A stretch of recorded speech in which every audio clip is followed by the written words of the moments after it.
Lord, start with pledge allegiance. I pledge allegiance to the flag of the United States of America and to the republic for which it stands, one nation under God, indivisible, with liberty and justice for all. Invocation by resurrection, Luther. Let's pray. God, we give you thanks for the nice day we had today. We give you thanks for our community. We give you thanks for our elected leaders here tonight and for the employees that are here tonight. And we ask that you'll bless them with your presence, that you'll guide their discussions, their decisions. We ask you to keep watching over this community, watch over our first responders, watch over the families. We ask that you'll bless and watch over our state and national leaders. And we ask that as we face this new virus that's going, that you'll give the medical folks the wisdom to know what to do, and that you will comfort and uplift and heal those who need it. But tonight, help us to be thankful for today and to rejoice in this day you've given to us. And we bring this all to you in the name of your Son, our Savior, Jesus. Amen. And thank you for the opportunity to have the invocation. Roll call, please. Favors? Here. Rice? Dosher? McCardle? Here. Barrington? Here. Allen? Here. Sharp? Here. Smith? Here. We have a quorum. Approval of consent agenda items. Items appearing on the consent agenda may be removed by a council member for discussion at the beginning of the formal agenda items. Is there anything you wish to remove? I was questioning the old dome. I called Doug on today. Once it's gone, it's gone. Yep. It's starting to fall apart as it is, though. I look at it. You don't like where it's sitting? Well, What happens in the 6th Street if we ever want to put one of them up for history?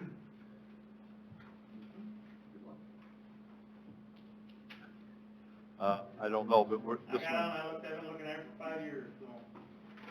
it is starting to fall apart and becoming disrepair in I our. don't think it's falling more apart. Oh, I don't know. It's been that. I know the top is, there's cracks going down it, which I'd never noticed before, until Doug pointed them out to me, so. We've also had interest in it, which is another reason it's theoretical interest. I don't know how interested they really are. Move to approve consent agenda. Second. Okay, we have a motion second. Further discussion? Motion by Mr. Allen, second by Mrs. Charts. Anybody in the audience wish to address any of these items? Okay, roll call vote, please. Smith? Aye. Sharp? Aye. Allen? Aye. Barrington? Aye. McCardle? Aye. Favors? Aye. Motion carries. Citizens input. If you need to address mayor or members of city council on an item that is not on the agenda, excluding personnel items, please come forward to the podium. State your name and your concern. Presentations are limited to 3 minutes. Items will be considered, but no action will be taken. Does anybody wish to address council? Yeah, it's your turn. Yeah. Sorry. That's okay. I've just never been here before. And good evening. Thank you, Mr. Mayor and council members. I would just like to share with you some information that you may not know of. We have a Family Assistance Center specialist in Mitchell area. It is to provide resources and referrals for service members and their families. There is a sheet there you can refer to. There are 8 essential services for our program. We are part of the Service Member and Family Support of the South Dakota National Guard, and we have 8 essential services that we provide for our service members. I'm just going to go through them quickly. Crisis intervention, legal resources and referral, financial resources and referral, TRICARE referrals, ID cards and DEERS referrals, community information, and outreach to our families. The outreach, I just want to specify that we outreach to our family members when their service member is going through deployment. So that way we can make sure they're doing okay if they need anything while their service member is deployed. Also, Exceptional Family Member Program, that is a new program that has been added in the last year, and that is just giving those family members the information and referrals they need if they have special needs children or members in their families to get those resources that they need for that. And then we also have an emergency family assistance center that can be set up during a natural disaster. And if those service members or their families need some emergency assistance, then we can be there. That is something that the state is called to do, and then we would be there to provide support. Also, just want to refer you to, there are 6 of us in the state that would provide those resources, and my office is located out at the National Guard Armory. Could you tell them your name? I believe I did. I don't think you did. Oh, okay.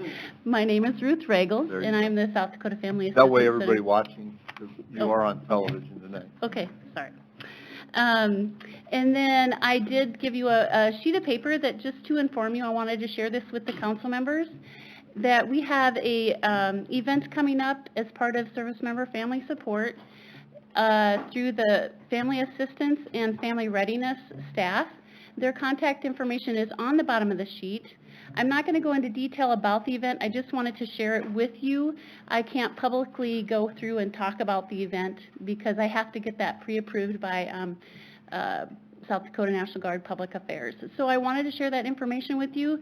It is March 12th, 5 to 8 p.m., and it's being held at the Overtime Steakhouse and Lounge and in their little meeting room. So just wanted to give that information for you. But if there's any information that you, or questions that you have, feel free to reach out to the contact people at the bottom. That would be Kaylee Sterud and Wendy Elbers.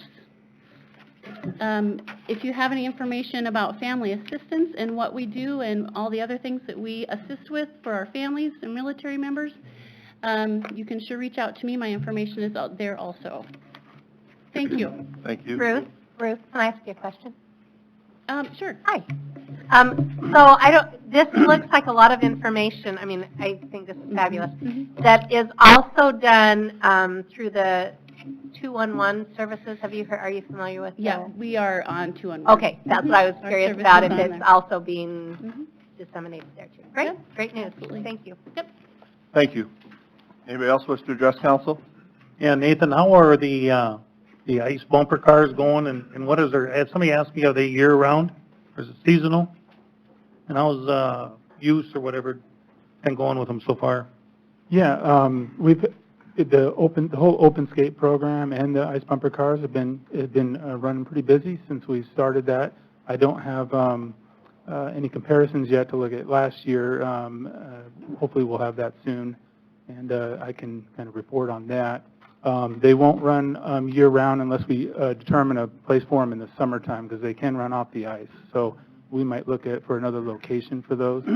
And we also want to say, if you have groups of 10 or more, that you can come and get a discounted price. So you bring large groups and we'll get you set up. Okay? Yep. Hi, is Kevin Roth in here? Kevin, could you come up? I'm going to ask you about the Casey Hall building. We were talking 400 or 500 tons of rubble that might go into the landfill, and some got recycled. Could you give us an update? Yeah, so Schoenfelder Construction did all the demo work out there, and they did a really good job sorting through all the metals and the concrete and the block and everything. They actually salvaged, it's probably over 300 ton. So they actually only hauled about 108, little over 108 ton to the area landfill. So there's probably, between 13,500 and 14,000 savings that they salvaged out of that building. So they did a really good job sorting the metals and the concrete and everything else they could. So. Thank you. Yep. Thank you. Anybody else?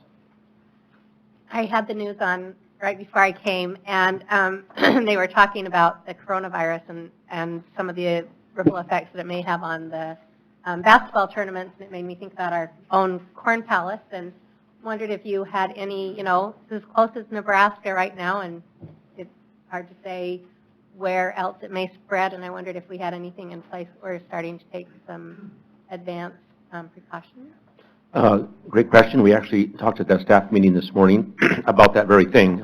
We added hand sanitizers outside each bathroom, but also we've asked our staff to sanitize all flat surfaces, not just on cleanup, but during games. So for example, entrances into bathrooms, door handles, into bathroom stalls, our serving areas, our tables, and our counters where we serve are all going to be sprayed more often than they are already, when we have a germicide spray that we use. Yeah, they say that the number one thing that needs to happen is that people need to wash their hands. I don't know, I feel like we need to put signs like 20 to 30 seconds, please, or something, but I'm maybe being facetious, but I'm really not. I mean, I really think that we need to do what we can. We have those signs for our employees in concessions, but not for the general public. Thank you. We'll give you the job to stand there and make sure that time. Hey, did you say the ABCs? That's what Anybody else wish to address council? Okay. Board of Adjustment entertain a motion for the city council to recess and sit as the Board of Adjustment. Motion by Mr. Smith, second by Mr. McCardle. Further discussion? All those in favor of the motion signify by saying aye. Aye. Opposed, nay. Motion carried. Action set the date for Board of Adjustment hearing 3/16/2020. Tracy Fink has applied for conditional use permit to operate a family residential child care center in her home at 712 East 14th Avenue, legally described as Lot 9, East 40 feet of Lot 8, Block 4, North Ridge subdivision, City of Mitchell, Davis County, South Dakota. Property is zoned R2. Set the date. Motion by Mr. Allen. Second by Mr. Barrington. Further discussion? Is there anybody in the audience wishes to address this one? All those in favor of the motion signify by saying aye. Aye. Opposed, nay. Motion carried. Entertain a motion for the Board of Adjustment to adjourn and City Council reconvene regular session. Motion by Mr. McCardle. Second by Mr. Savers. Further discussion? All those in favor of the motion signify by saying aye. Aye. Opposed, nay. Motion carried. Project update on East Central Drainage and Street Improvements Phase 2, Project 2019-39. Mr. Croce, you addressing this one? Yes, sir, Mr. Mayor, just wanted Just to, one second before you start, too, Kyle. I've gotten a lot of messages saying Mitchell Telecom's audio is not working. I just want to point out that the city's YouTube live stream has sound, so that's not something we're controlling. So if anybody else is getting messages. Okay, thank you. Mr. Mayor and Council, so this is a discussion item. We just wanted to bring this to Council regarding a project update on East Central Drainage. So we did the first phase last year. We did a terrific job. Our contractors and consultants helped us through a very difficult time of construction. This particular phase of the project, we were actually contacted by Greg Henderson of District 3, who notified us that there was federal money that was available, grant money, through the EDA program. So we had talked to them about a couple of weeks back, almost a month ago, and talked to them about pursuing that avenue instead of going through the loans or any other financial. We'll still go after SRF loan money for our portion, but we wanted to put together an application for the second phase of East Central Drainage through the EDA grant. It looks like they will do the approval or review and approval during this month, and it pushes the project off a little bit. We're looking at a anticipated expected bid opening in July for the project, but again, I think it's a tremendous amount of money through the grant program, approximately $3.84 million on this section, and the EDA grant would be responsible for 80% of that. One item to just point out, we have discussed that even if the grant were not to be approved, the city still has our SRF loan in place or application in place, so we could still use that for financing. And in the event that the grant is approved, the city could use some of the TIF funds that were set up to pay for the city's matching funds and pay for the first portion of work that would happen before that deadline with the construction period for the original TIF. And so, EDA came to District 3 and they actually asked us if there were any projects, stormwater projects that were ready to go. So this really fits into what they were looking for. We already had a preliminary design, the consultants working on a final design, and we were scheduled to go this year anyway. So it fits into the grant program. So it looks very promising that we would get approved for the money. When will we find out? I think it's in March. We should find out this month. month. Yes, sir. Already. And Stephanie, I misunderstood. What exactly is the TIF going to be able to pay, the 20%? The 20% match, we could use the TIF that we originally set the boundary There's for. enough increment in Well, there for there that. should be enough for the matching funds, because originally we were planning the entire thing, but then we Right. went for the SRF loan instead, because it was going to give us grant money for the watershed work. So I just wanted to make council aware that if we do switch over to the grant, we still have the capabilities of funding that matching portion out of this year's budget. Currently, we have a loan for the whole thing. Right. So hopefully, we'll get, knock on wood, we'll get the grant, so we'll save some money and be able to, a lot of money. We'll be able to use the loan for other issues within the city. Okay. Anything else, Mr. Croce, on that? You good? No, sir, that's it, unless there are any questions. Any other questions? Action to approve enhanced pedestrian crossing measures at the intersection of Kimball and Green Drive. Mr. Croce, are you going to address this? Yes, sir. Mr. Mayor and Council, so we had a request regarding the pedestrian crossing at Kimball and Green. So there is, This is at Will Funeral, by the Will Funeral Chapel, just to give you more of a clear idea of where you're talking about. and I did provide a handout that I think shows the aerial as well, and you can see the crossing is on the south side of the intersection right now. Our intent would be to enhance the pedestrian crossing, and we went through the MUTCD warrant for signalization, and it really is warranted, and we do have a signal. Instead of, we do have a sign there for the pedestrian crossing.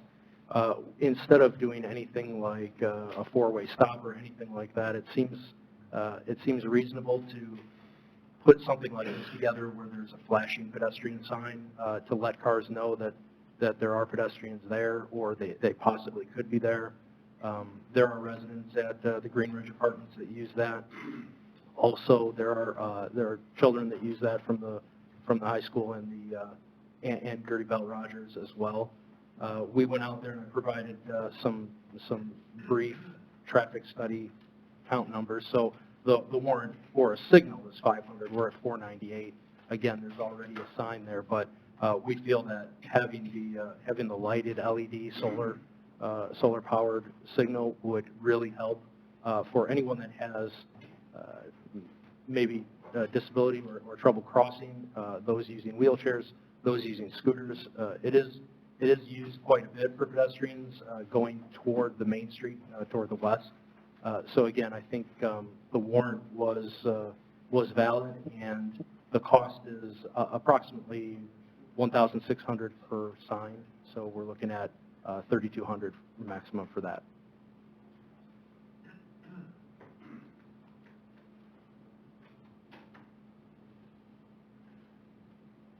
I'll move approval of this request. Second. Motion by Mrs. Chark, second by Mr. Barrington. All right, Did you further hear that in my discussion. voice? Yes. I actually have had other people express similar concerns about the same area crossing Main Street. Is there any, I know that we have that, the concern that was expressed, and it was a person in a wheelchair, was that it wasn't quite a long enough light. Maybe I should be looking at you, Glenn. That they were concerned that maybe we needed to add a little more time to that stoplight. I guess I'll stop talking now. Yes, ma'am. Mr. Croce's issue, by the way, and that stoplight is very long. I know, but I'm just telling you what I was told, and I promise I would at least address it. And yes, ma'am. And so actually, we'll look at that as well. We did have that concern. We want to see what the timing is. We have seen a couple of instances where personnel are walking across the street and it isn't long enough. The cars wait for them anyway, which is it's a great thing. But we'll look at the timing. I know that's a... Mr. Croce's going to be looking at all of our stoplights within the city if I get anything to say about it. No, I agree. In fact, I sat there on the way here, and I thought, I'm going to bring this up, but it feels like a long one to the rest of us. I promise. So. That's a pet peeve of mine, the stoplights in Mitchell, so, oh, man, I hate them. We're working on it. He'll be looking at that one as well. Okay, we have a motion and a second. Any further discussion? Anybody in the audience wish to address this? All those in favor of the motion signify by saying aye. Aye. Opposed, nay. Motion carried. Excuse me. Action to reassign capital improvement funds for the old pool remodel at the Recreation Center. Mr. Powell. Yes, Mayor, Council, this is a request to reassign funds for to focus on the old pool room. Really, we're just wanting to clarify our intentions here with council tonight. The original request was for multiple rooms, but since we didn't get all the funds that we needed, we want to focus on filling in the old pool and remodeling that room. And Kevin DeVries is here.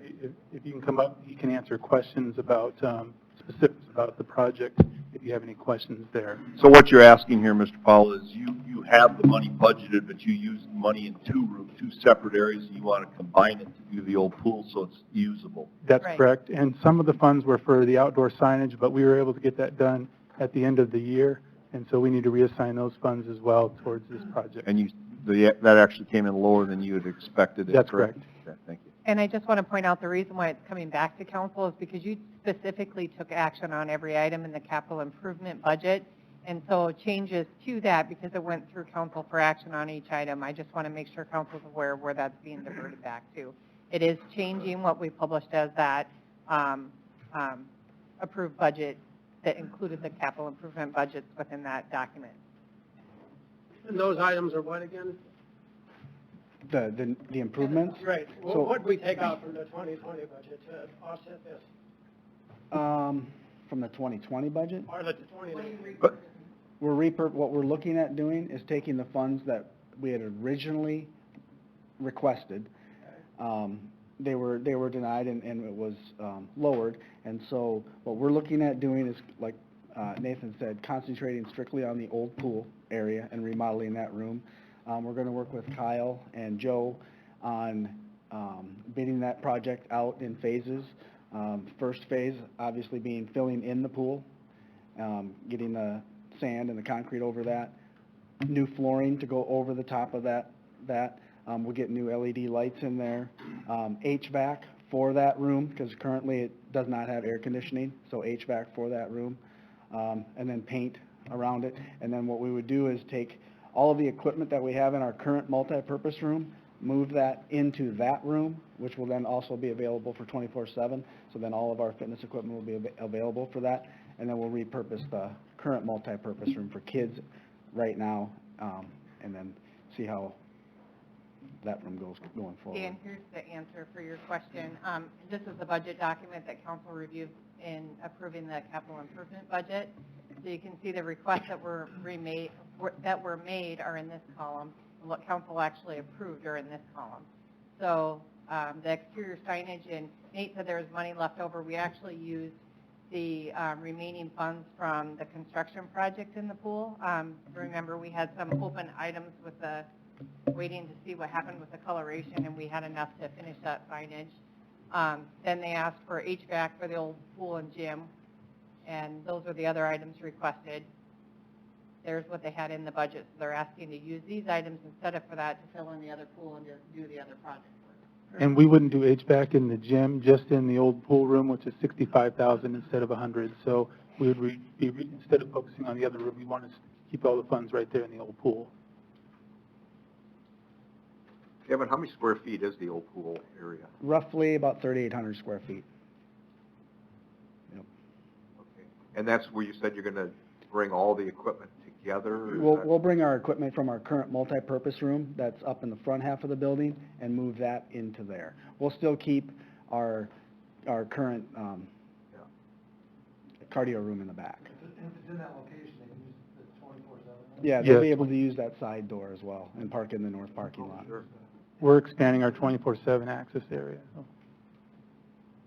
And preliminary right now with the youth, or do you have some things in mind for that? For that space room, we do. You know, we'd like to eventually turn that into, have our birthday party room carved out in that area so it's closer to the pool. Some youth fitness equipment that was part of that grant that we were looking at, and possibly looking at another grant for that to have programming that we can do along with the schools help, coming in and doing some of that youth programming. And then I would love to see an indoor playground system in there for kids that are ages like 2 to 8, 2 to 9. I think that would really be helpful. And there's enough space there to Yep. put all that? Yep. Really? Yep. That's a big room, too. And the high ceilings? It's got a high Yes. ceiling, yeah. Yep. Yep. Gymnastics was in there at one time, if you recall. Move to approve. Motion by Mr. Allen, second by Mr. Savers. Further discussion? Anybody in the audience wish to address this? All those in favor of the motion signify by saying aye. Aye. Opposed, nay. Motion carried. Action to approve Agreement A 2020-12, Public Safety Maintenance Contract. Mr. Still, you want to address this one? Yeah, Mayor and Council, this is for a one-year contract for HVAC maintenance at the Police and Fire Public Safety Building.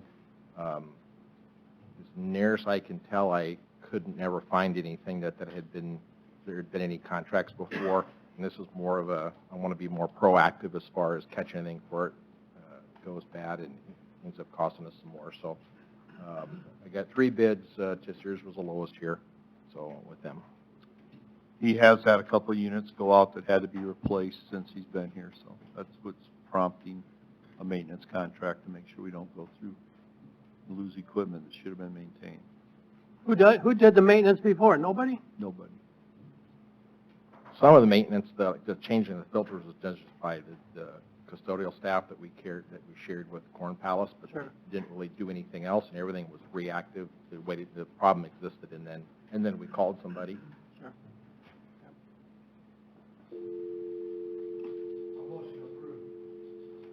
Okay, motion by Mr. McCardle, second by Mr. Barrington. Further discussion? Anybody in the audience wish to address this? All those in favor of the motion signify by saying aye. Aye. Opposed, nay. Motion carries. Action to approve Agreement A 2020-13 between the city and state of South Dakota for FEMA Hazard Mitigation Grant Assistance Application for the Weiss Mobile Home Park Property Acquisition Project. Mr. Croce. Mr. Mayor and Council, so we started working with this program through District 3 and FEMA. It is a voluntary program. We did have one resident on West Ash, or a property owner on West Ash, that we are in the making of applying for as well. We're in the process, actually applied and waiting on some feedback from District 3 on that one. This is for the Wise Mobile Home Park on the west side of the city here. The hazard mitigation program is again working through District 3 on a property survey and an operational survey and appraisal, which was completed last year, so we could come up with a round number of what the cost would be for the grant. We're looking at a local match of $53,464 out of the total amount of $358,417. Our local match would be working with relocating any of the homes that are owned and occupied to a new location, and demolition of any other home or any other trailers that are no longer used. This is a process that would take quite a while, again, finding relocation and other homes for the occupants that are there. And again, it's a voluntary program with the owner of the mobile home park. So this is the application, and we need the application and the resolution to move forward on this. One thing you should note too is if this goes through, FEMA will not allow any more development of that area. It will become a park or something similar. And so there are, yes, sir, Mr. Mayor, sorry. There are some things that we could do, like trails. That could be a park in that area. There could be bike trails through that location as well, but there would be no structures. You know how many trailer court or houses down there are, I'd say 2/3 are probably vacant, aren't they? I believe they are. I think we counted 11 total right now, but I don't believe they were, even the 11 were occupied.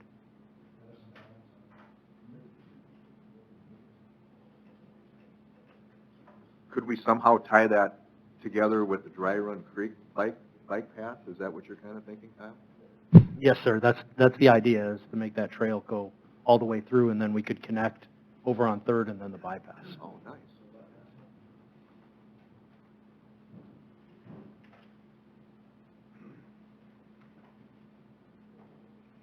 And this is just the cleanup part of it. There's no reclaiming, or you didn't build in anything with the bike paths at this point with the 350?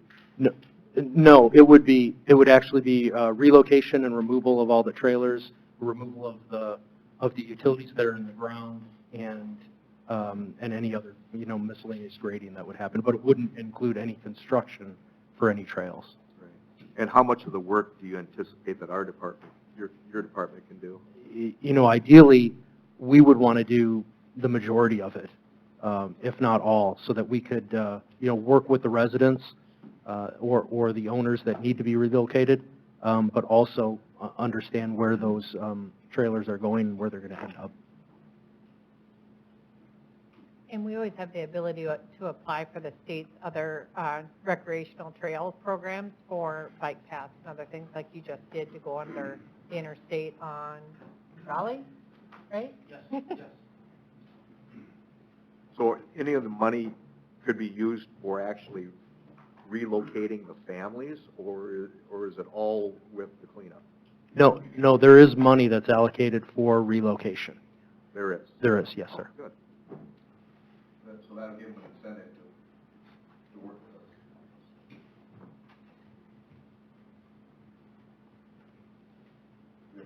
Nope, we don't. I'll make that motion. Second. Motion by Mr. Smith, second by Mrs. Charks. Further discussion? Anybody in the audience wish to address this? All those in favor of the motion signify by saying aye. Aye. Opposed, nay. Motion carried. Action to approve Resolution R 2020-10, appoint mayor as authorized agent for hazard mitigation grant program for the Weiss Mobile Home Park project. Just goes hand in hand with this, or with the previous item. Motion by Mr. McCardle. Second by Mr. Sabers. Further discussion? Anybody in the audience wish to address this?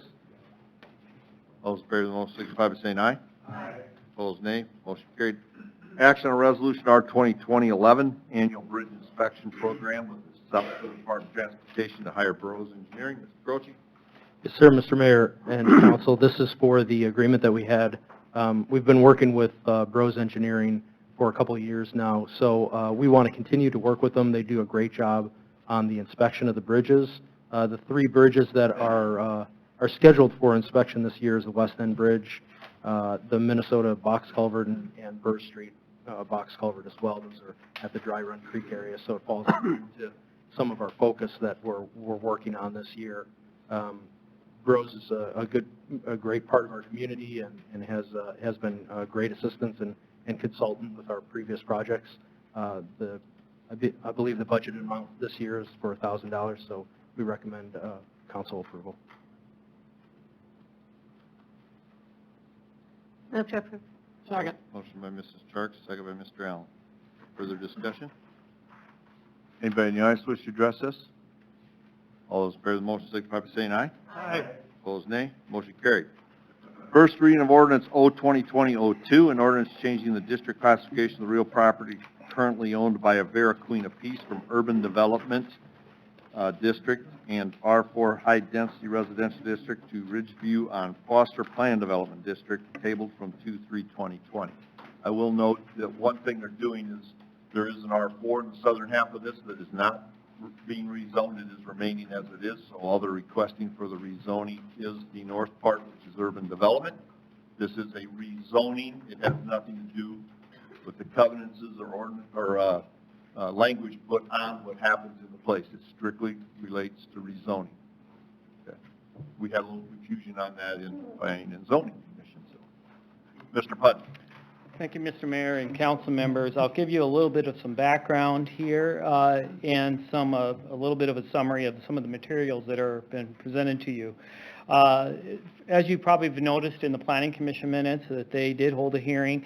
This was their second hearing on this project at their last regular meeting, and then they did vote 4-1 to recommend the ordinance as published, except for a couple of typos.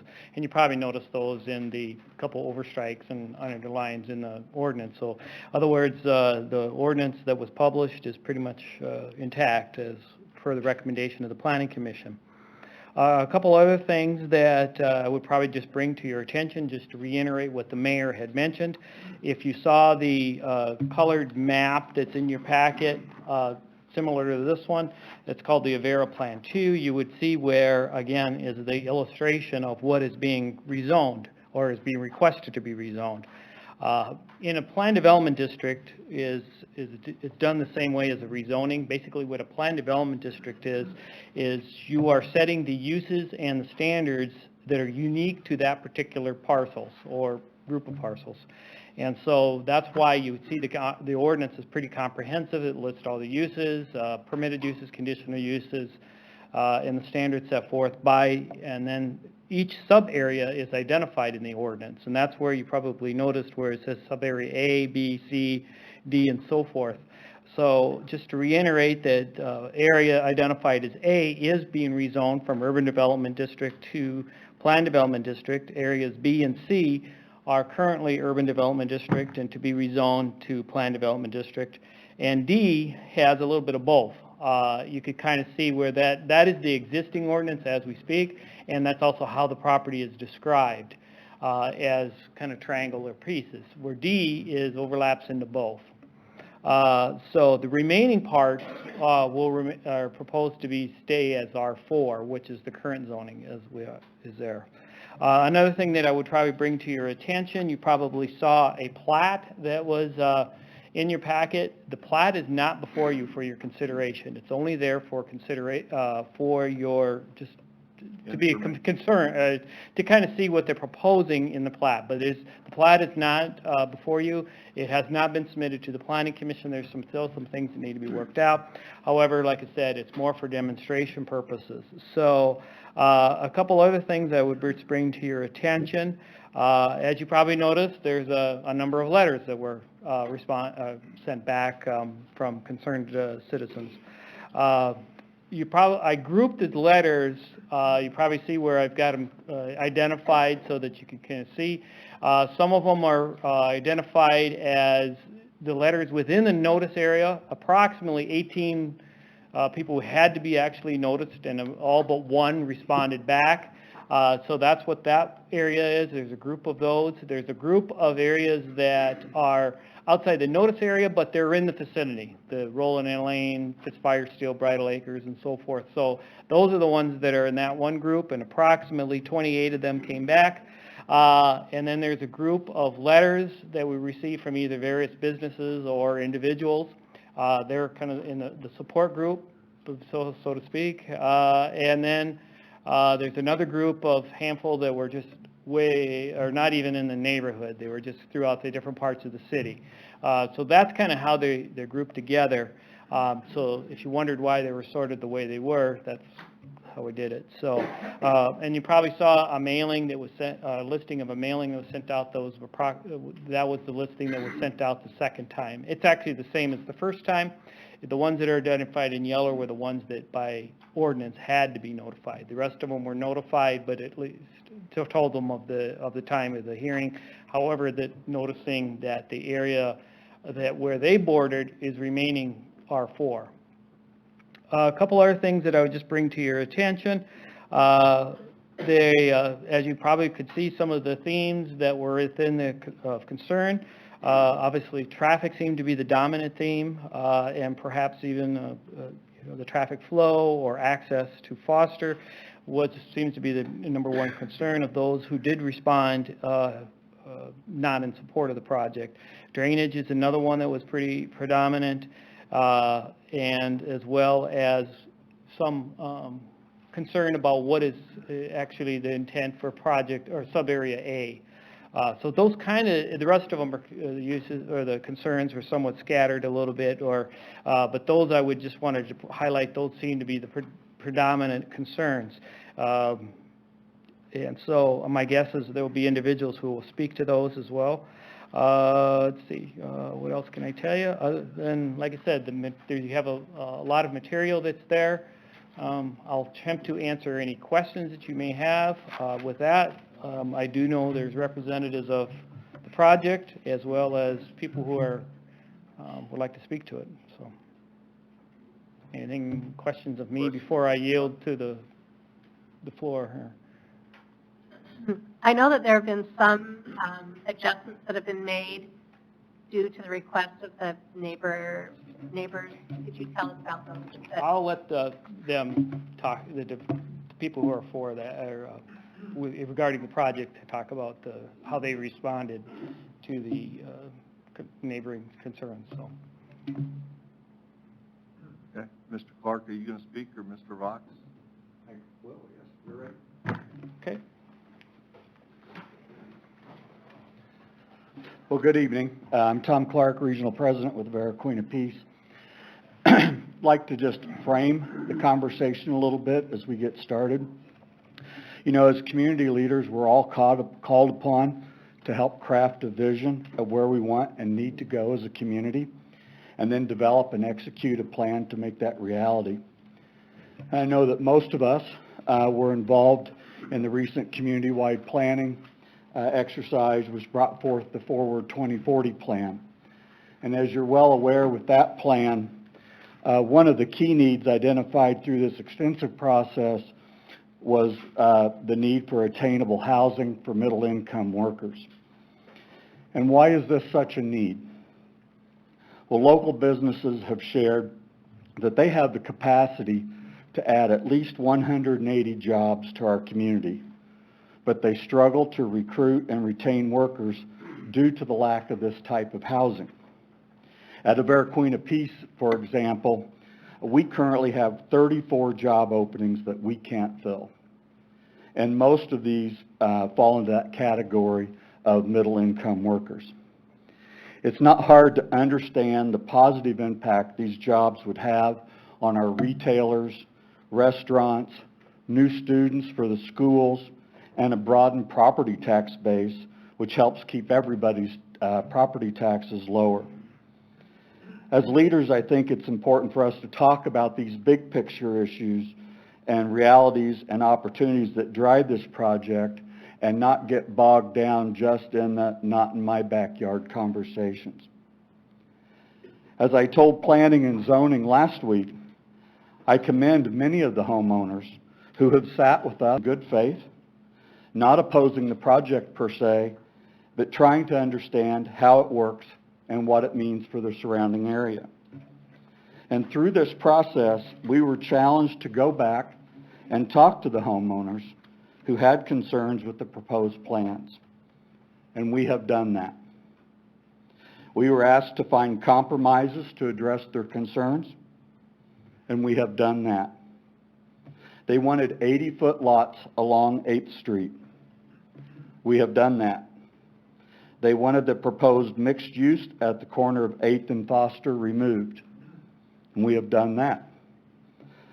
Then they requested that we increase the minimum size of the homes along 8th Street, and we have done that, increasing them from a minimum of 1,200 square feet to 1,500 square feet. I have one final point I'd like to make as I wrap up my remarks. The original intent of this land was for the hospital to eventually relocate to this site.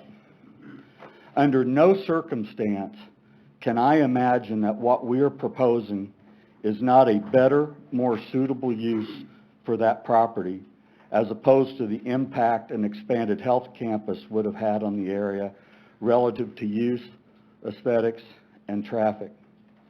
We're not asking to put a feedlot on the property. We're not asking to put up storage units or multifamily apartments. We're not asking to put a hazardous waste processing facility on this site. All we're asking is to put a quality, single-family residential development in an area that is already filled with quality, single-family homes. It really doesn't seem like a stretch, at least not in my mind. Personally, on a note from Avera, this project has been a mission moment for Avera on many levels. It allows us to be a good steward of the resources God has blessed us with by leveraging this land for the greater good of our community. It also allows us to work in partnership with others, economic development, the city, to achieve something together that none of us would be able to achieve on our own. And it allows us to live our value of hospitality by creating homes and opportunities for the families that will inhabit them. It was the right move for Avera to decide to stake our future at our Grassland campus along I-90. And it is the right move for the community that we use this gift from Avera to address the critical attainable housing shortage by developing housing in an area that is already residential. We have walked the extra mile to make sure this project, as proposed, blends with the entire area. This is the right use for this land, and I encourage you to support our efforts by approving this request. Thank you.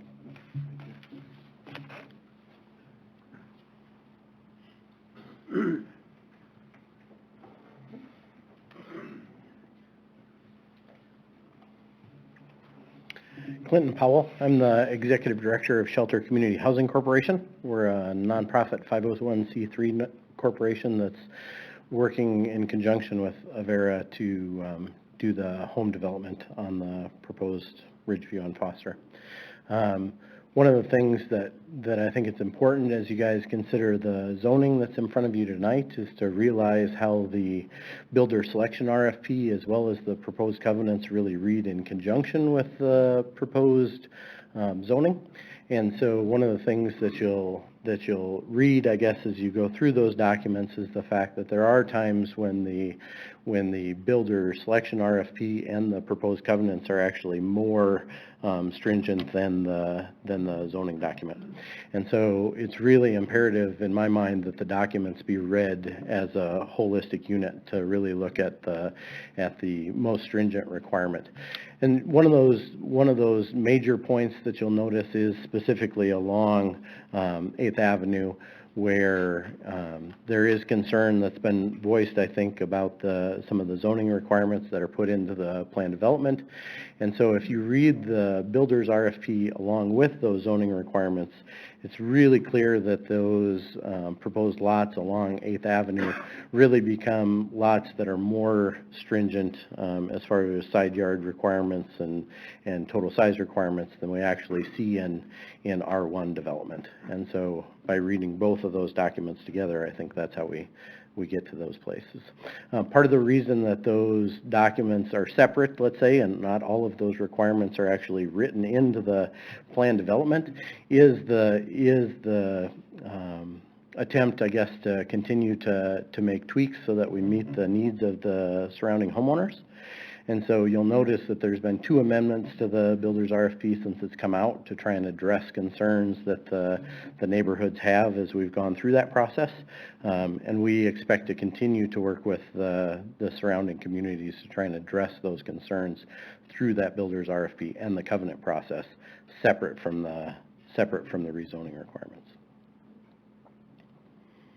Other questions I can answer for you? Can you give us an example of the difference between the development and that's being proposed versus the R4 as far as setbacks and zoning?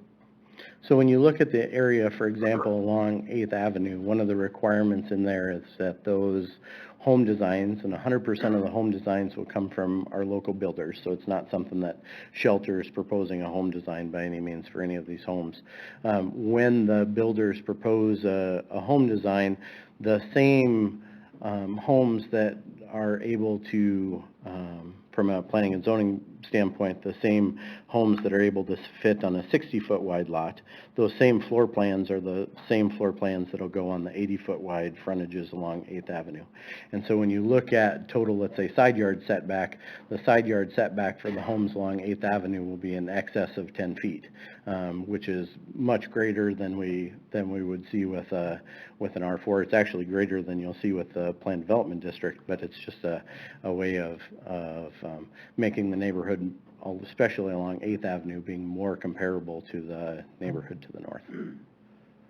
Current zoning code in R1 through RL, R1, R2, R3, and R4 is 3-foot setback on side yard.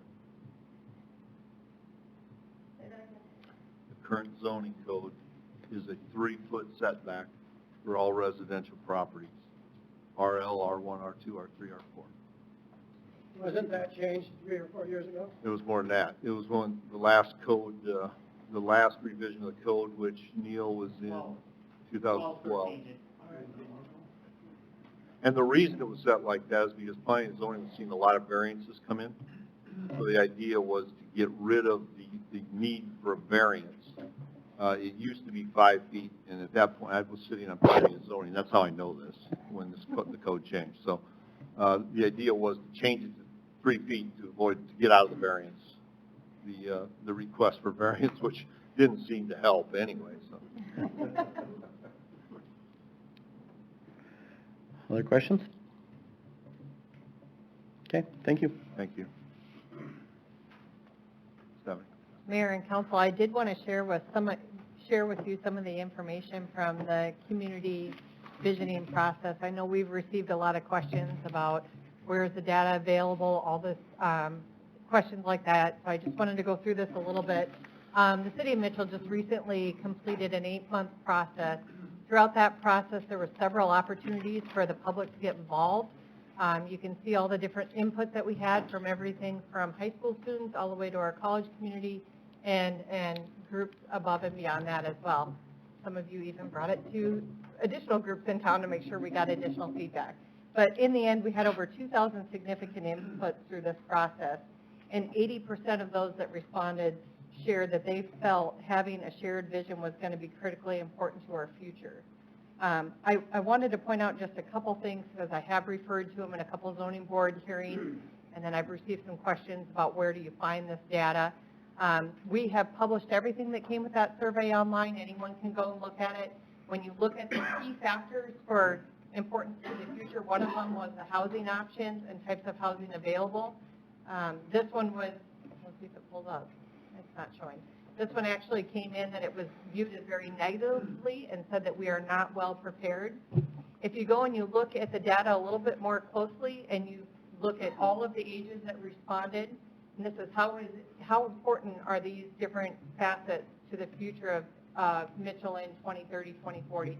You can see out of all the respondents, 75.28% thought it was critically important to Mitchell's future viability. But the thing that's interesting to me is if you narrow that age range down to 50 and younger, which is really usually kind of the target area for some of these affordable or attainable housing areas, you'll see that that housing type goes up to 78.44% as critically important to the future viability of our community.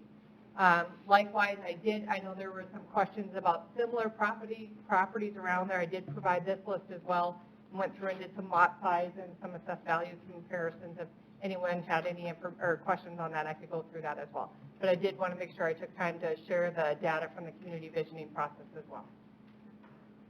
Mr. Fox. Honorable Mayor, members of the council, thank you for the opportunity. Mark Fox, Mitchell Area Development. One of our many responsibilities with the Development Corporation is to provide for a better, brighter future with the interests of the entire community at the top of mind. Everything we do, we need to consider for the greater good of our community and our region. Very similar to your role as members of the council and mayor and community leaders, looking out for the best interest of the entire community. This proposed housing development project is the furthest thing from controversial and decisive as you can get when you look at what's in the best interest of our community and our region. This is not controversial. This is in the best interest of our community. As Stephanie just talked about, the 2040 results, over 2,000 people have affirmed by a significant margin that it's time to move this community forward. This project will help us do that. And as she alluded to, housing is one of the top issues. The City of Mitchell, the Mitchell Development Corporation, will not be providing any subsidies to this project. This project will stand on its own or it won't happen. We've run several models from a finance standpoint, proving that this can and will stand on its own.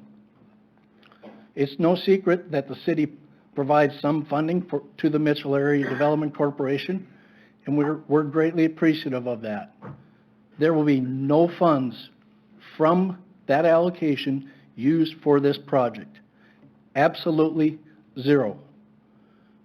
There is no mortgage forgiveness anywhere in any of these programs that we will be using. Every builder in the community has been invited to participate, purchase a lot, and develop a home on this property. Some of them will choose not to. That's a business decision that they will make. As Mr. Clark alluded to, we've met with the neighbors several times, and we've made several compromises. In fact, in their own words, after the first meeting with them, they pointed out 5 things. Mr. Clark alluded to all of them. And they said, in their words, if you meet these, we won't stand in your way. They've all said, this is a good project, it's something the community needs, but they want it to be in another part of town. This has not been hastily done. Collectively, between our team, including Planning District 3, the city, SPN Engineering, Shelter, Mitchell Area Development, and others, including 3 attorneys who have looked at this project, we have over 6,000 hours that we've devoted to this project in the last 10 months. That's 3 years worth of effort that we've put into this. There's no haste in this. We have not taken this lightly. I have 16 years in economic development, multiple certifications from every professional economic development organization you can think of, including the University of Oklahoma, Clemson University, and the University of Alabama. You might say, I know what I'm doing. My team knows what we're doing. Mitchell Area Development will be the developer in this project. The land transfer will go from Avera to Mitchell Area Development to Shelter. I'll close with these final thoughts. Within the last 10 days, or whenever Shelter put up on their website this housing project, the Mitchell Ridgeview Housing Project, that page has had over 500 views. That's not a guess, that's through analytics. A deeper dive into the analytics tells us that there are 50 people currently working in manufacturing in Mitchell who have gone on and looked at that site. We have just under 20 people on a list who have called us personally asking how they get property, how the process works, how they can build a home. Go ahead and tell me this isn't needed. There's a process that we are following. You were given this document earlier, should be in front of you. I'll have Neil start to pass these out. This is a development flow process. It's divided up into due diligence, zoning, and the entitlement phase, the design and permitting phase, and on the backside, the construction phase. There's 44 items that need to be done in the development process. If you look at number 1, it's zoning.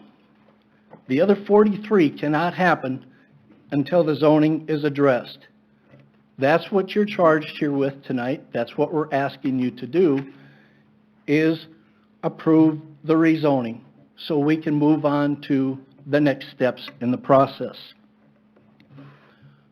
We get calls all of the time, and every person in this room wants and is excited about more retail, more commercial, more amenities.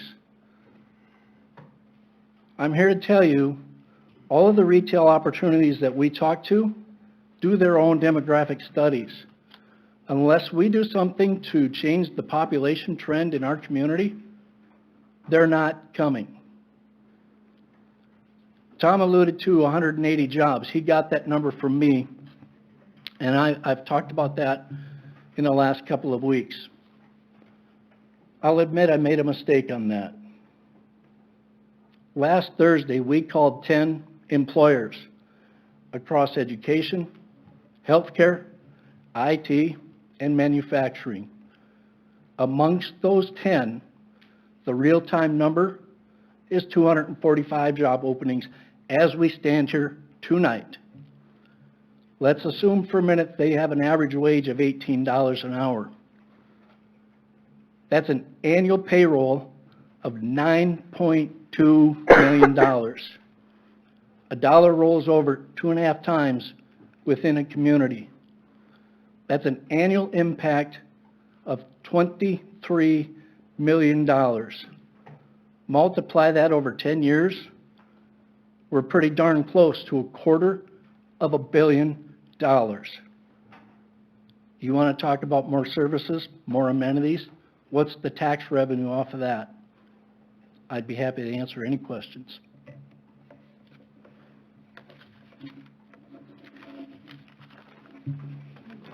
Thank you.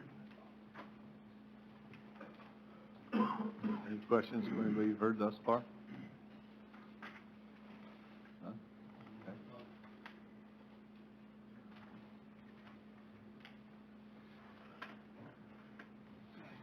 Okay.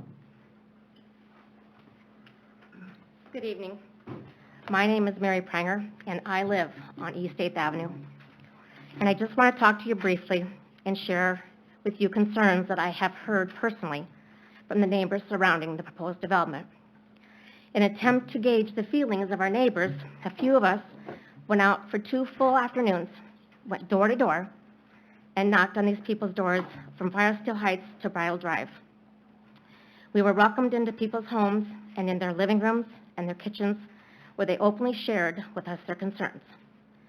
Every one of those contacted was most concerned about the traffic flow from the development. Each person related that filtering traffic from 90-plus more homes through Bridle Drive and Firesteel Heights neighborhood was a very huge concern.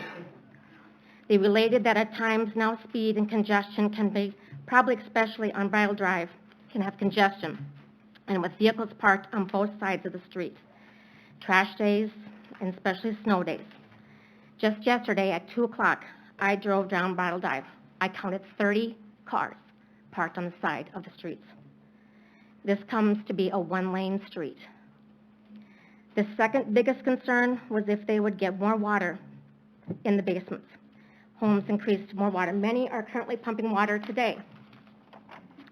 And now they're worried that we're going to have a bigger problem. One individual I talked to is installing another sump pump because she's concerned about the water, more water in her basement. We also talked to 2 elderly families who were considering selling their homes because of the development and the concerns. We felt, and many felt, that their opinions did not matter, and so they feel frustrated. Granted, our conversations are just with neighbors, talking about potential concerns, but I would hope that you as elected officials would carefully consider how this development will impact the surrounding area. I am not opposed to a new development. Let's just slow it down. Let's test the soil. Let's make sure that that drainage can handle 90-plus more homes. And build it properly, with proper concern for all of those in the homes that live around the development. Thank you. Thank you.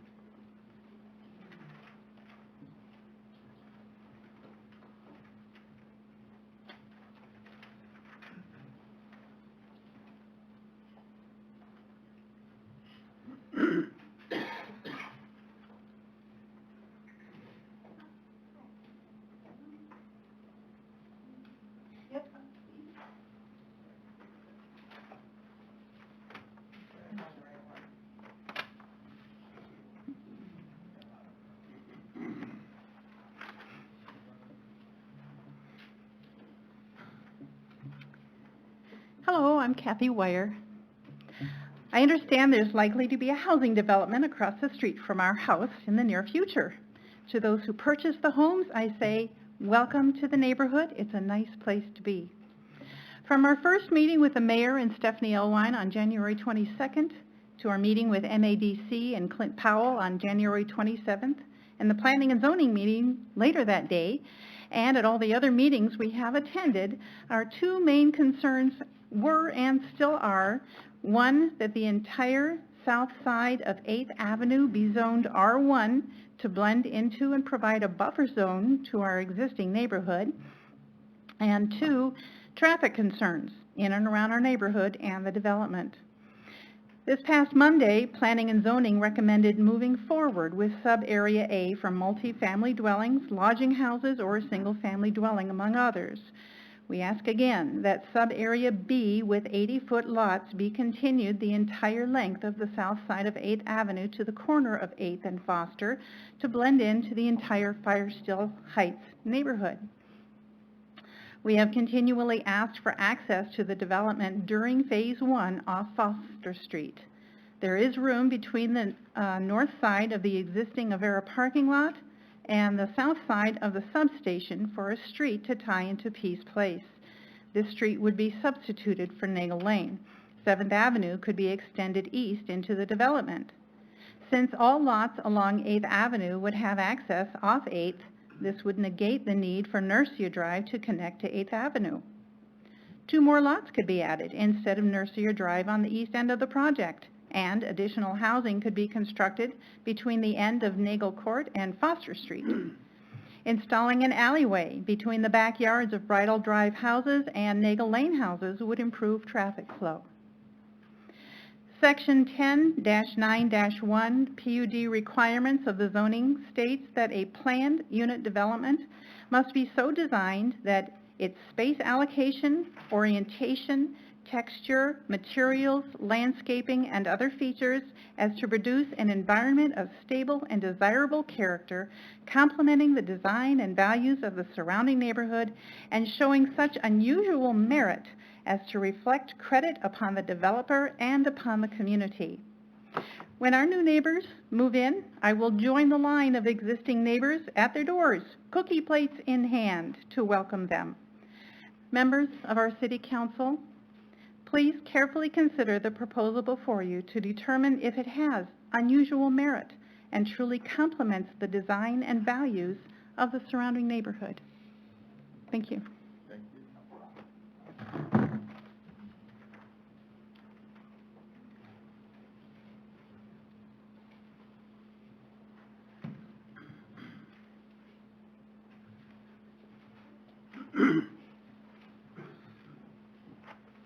My name is Pam Baskey. I think our founding fathers of the city code found it important to find out the existing property owners' opinions of the zoning, of any proposed zoning change. Otherwise, what would be the reason for the required notice area that is required when a proposed zoning ordinance comes before you? It was stated that all but one responded back. Well, to clarify, 16 out of the 18 are in disapproval. 16 of the 18 in the required notice area. 15 returned no's. The 16th person didn't get hers in time, but she stood up at the commission meeting and spoke. I guess I'm a little confused. Mr. Fox, can you tell me what the 5 items that the neighbors stated were that we wouldn't stand in your way if we met those?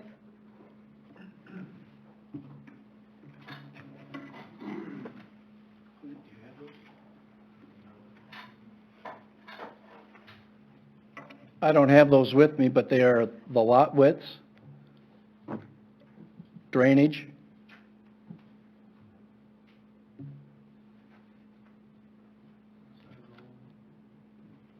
you have them, Tom? Well, I've got 3. I don't have the others.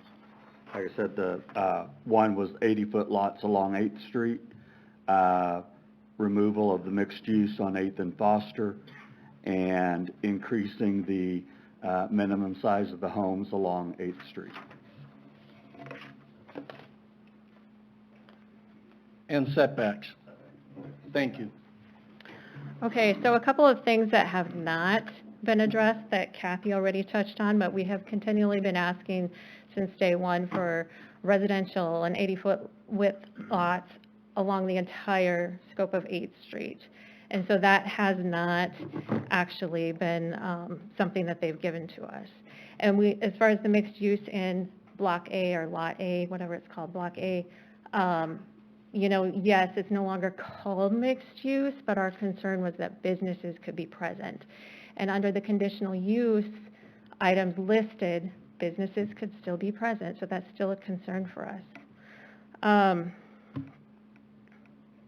will say that I wish when we had met over at the Development Corp offices, I wish that we would have been able to have a little bit more open dialogue rather than just going through the presentation. And when we'd ask some probing questions, sometimes there were responses that we just couldn't understand, and we still don't understand to this day.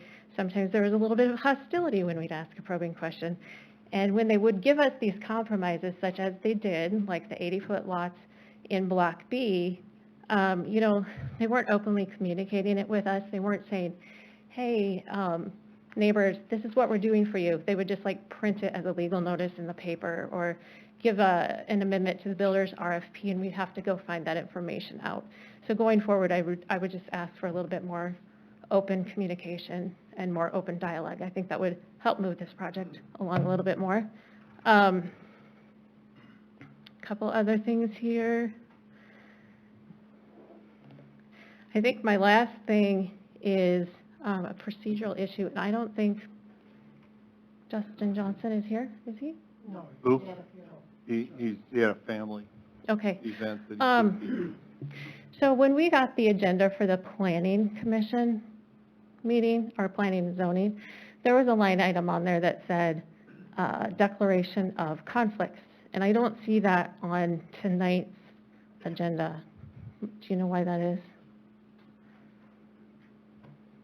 We can ask that of Justin Johnson. It's not necessary for tonight, but going forward, since there's a lot of upcoming council meetings that I'm sure will include Ridgeview, it would be good to know and understand that. Are you getting it? Somebody here recusing themselves? Yeah. I believe Mr. Barrington intends to recuse himself. Do you not? Yes, correct, yeah. Okay.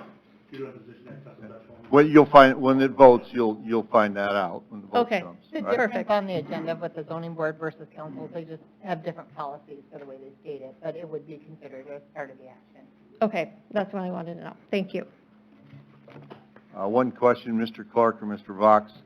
That big lot on the corner of 8th and Foster, your intent is to bring any development back to planning and zoning with that? Is that correct?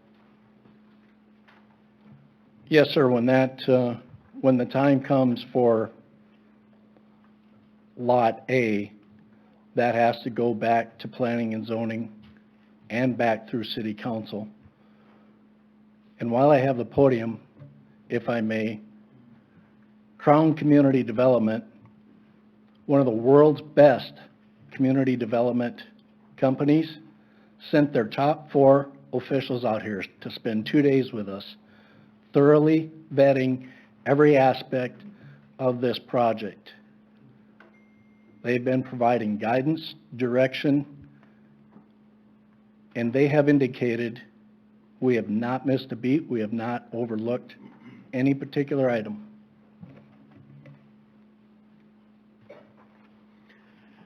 Clinton Powell with Shelter Community Housing again. In regards to the area shown as A, the current plan for the area in A is to put out requests for proposals and work with local builders and design professionals to really fledge out exactly what the best use is for that area. That's a process that we've invited the community to be a part of, specifically during our public meeting that we held a couple weeks ago.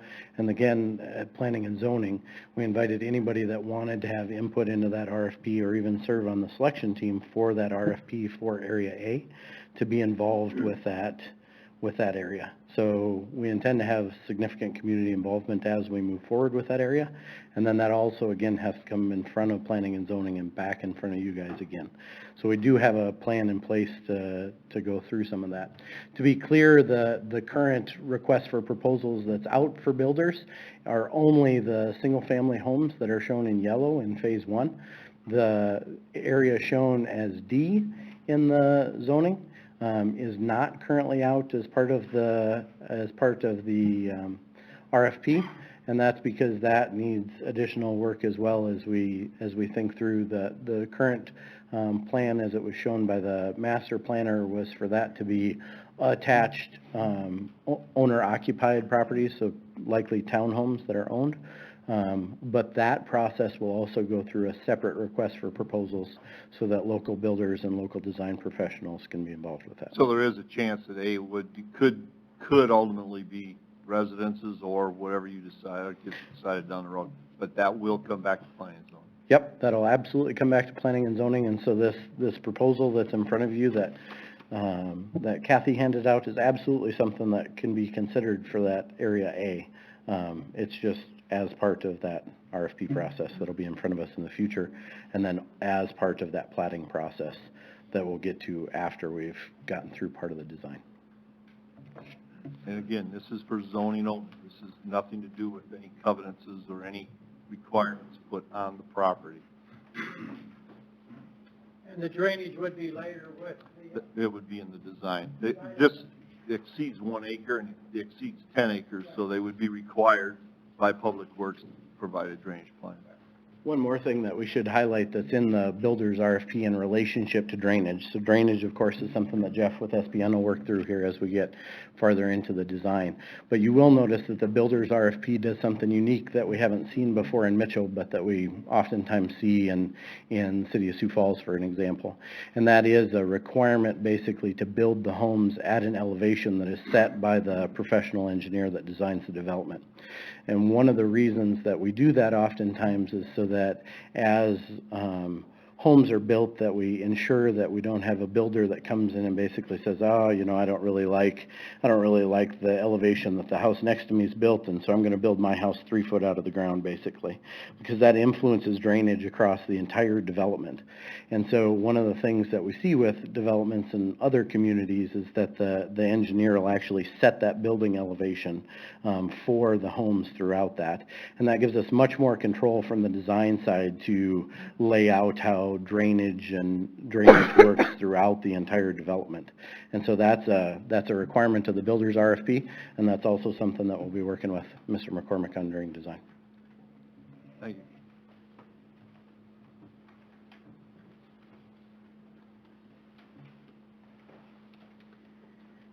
Hi, my name is B.C. Nelson, and I live on Bridal Drive.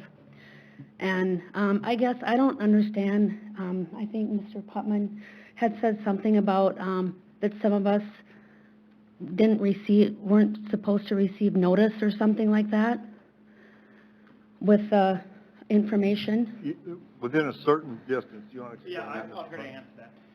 Okay, the ordinance requires that anybody within 140 feet, excluding roads and alleys, are notified. Well, on the second round, there is no zoning change on this. So, however, we did make a decision to notify those neighbors who were notified the first round of that fact, that where it says R4, the strip along the bridle right there is staying the same. They're staying what they are now. This is the rezoning area. Correct. Okay. So that's the reason for the second notice, was to let people know in that area who received the first notice that they're leaving We it. just did it for clarification Right. purposes, because those residents on Bridal Drive would have been notified the first time because it was originally part of the rezoning. Mhm. They took that out of the rezoning, but we didn't want anyone in Bridal Acres wondering what was going on. We just wanted to make sure you knew of the changes. Yep. Okay. Thank you, Stephanie. Okay. Well, I guess I just want to, I mean, this is the first time I've ever been here or anything, but, I don't have any papers in front of me or anything, but I'm very concerned about the drainage. I believe that they said that, when I was at the meeting of the library, that house would be built right back up against mine. So, I'm wondering if some kind of an alley could be in there, or why does the road have to be on the other side instead of the side behind my fence, the yard there? Is that not, when I asked that question at the library, is that not how you said it? It would be right back behind my house? It would be right against it? Like where my fence is? There'll be a lot that comes up to yours. Yeah, The yeah, house- that's There what- has to be a backyard setback of, I believe, 20 feet, 25 feet. Okay. So I was That's just, required by ordinance. okay. Well, I'm just voicing what my concern The city is. typically does not do alleys anymore. They haven't done them for a long time, so. Okay, yeah, and then there is somewhat kind of like an alley back there. It's not a real alley, though, I don't believe. Yeah, actually, it's private property that belongs to Queen of Peace. Yeah, so. yeah, thank you. Anyway, but those were my concerns, and I just wanted to voice them. Thank you for listening to me. Thank you. Anybody else?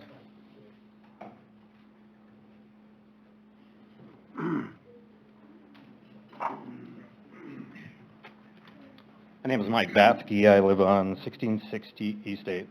First thing I'd like to say is I just don't understand how I can sit in a zoning board meeting, and at the end of the meeting, one of the zoning board members basically tells me to take one for the team.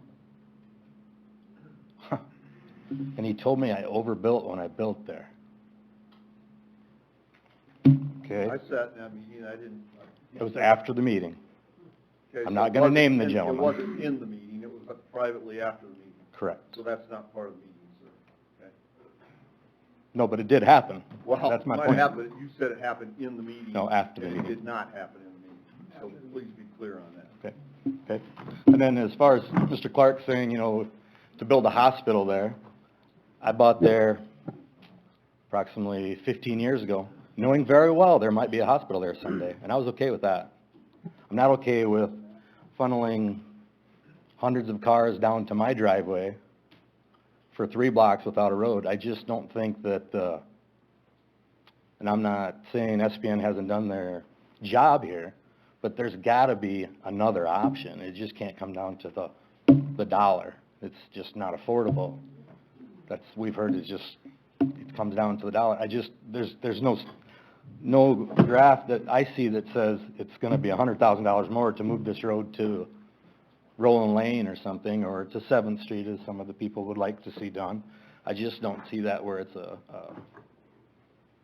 an option. They've just never even made it an option. It's just, this is what we're gonna do. And I would like to say, as far as Mr. Powell and Tom, they are very open about talking with us. I will say that. But to say that they've given us everything we want, I don't think that's quite accurate either. They have given. They have. I will give them that. But there's a couple things that I think if they were willing to sit with us, that it would work itself out. I think we could work it out. That's it. Thank you. Thank you. Guess we don't have visual. How many of theirs over here? Sorry, I don't know. Maybe it'll come back. We'll see. Anybody else wish to?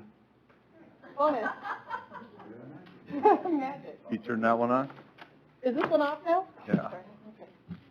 Makes it a lot easier for me to see that one. Okay, this is a first reading, so obviously it will be back to council for second reading, and then ultimately whether or not you decide to adopt it will be in 2 weeks, so.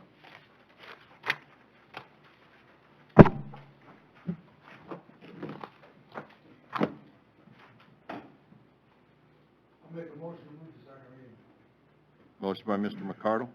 Second. Second by Mr. Sabers. Further discussion?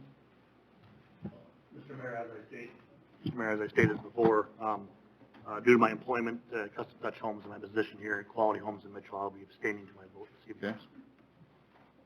Any other further discussion?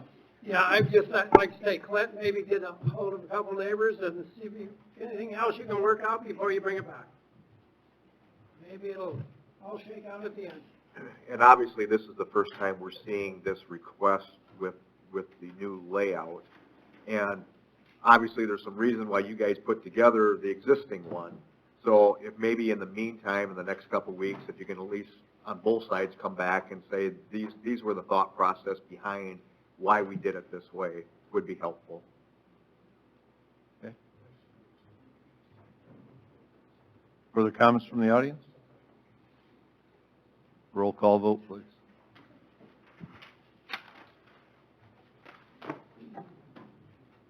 Allen? Aye. Barrington? Same. Ricardo? Favors? Aye. Smith? Aye. Sharp? Aye. Motion carries. It'll go to second reading 2 weeks. There being no further items on the agenda, we're adjourned. Sorry about all the IT issues.